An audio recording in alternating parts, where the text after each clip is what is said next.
Les avantages de la colère. Shalom bien-aimés dans le Seigneur. Notre méditation du jour s'intitule Les avantages de la colère. Première partie. Nous tirons notre texte dans Ephésiens 4, 26 à 27 qui nous dit ceci. Si tu te fâches, ne pêche point, que le soleil ne se couche point sur votre colère, et ne donnez pas occasion au diable. Alléluia. Bien sûr, même la colère passagère peut avoir quelques avantages. Il suffit d'y prêter un peu plus d'attention. Voici quelques-uns d'entre eux. Premièrement, la colère vous montre vos limites. Il est écrit, si tu te fâches, ne pêche point, que le soleil ne se couche point sur votre colère. Cela sous-entend qu'il existe une limite à la colère. Au-delà de cette limite, on peut se retrouver à faire des choses regrettables. Même si ce verset ne parle pas directement de la limite, il implique qu'une colère même juste doit être gérée rapidement pour ne pas dégénérer en faute. Si votre colère est due à une injustice, cela indique que votre seuil de tolérance est atteint. L'important est la manière dont vous réagissez.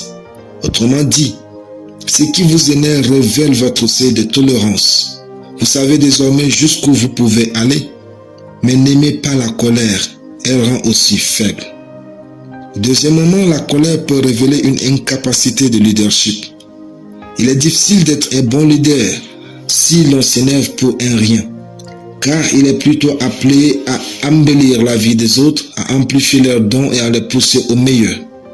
Même si un leader juste peut ressentir de la colère face à l'injustice et agir pour y remédier, il ne doit pas être facilement emporté par elle.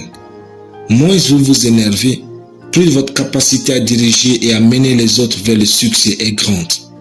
Troisièmement, la colère peut révéler votre appel aux destinées. Si votre colère est constamment déclenchée par une injustice spécifique ou un problème particulier, cela pourrait être un signe que vous êtes appelé à agir dans ce domaine. C'est ce que l'on pourrait appeler la sainte indignation, qui peut motiver une personne à devenir un réformateur ou un défenseur. Tout le monde ne découvre pas sa vocation en vision, en rêve ou par l'intermédiaire d'un ange. Prêtez attention aux choses qui vous énervent de façon récurrente. Votre vocation est la réponse à un besoin que vous trouvez intolérable. Car, de par votre naissance, vous existez en ce moment précis de l'histoire pour résoudre un problème précis. Alléluia. Prions.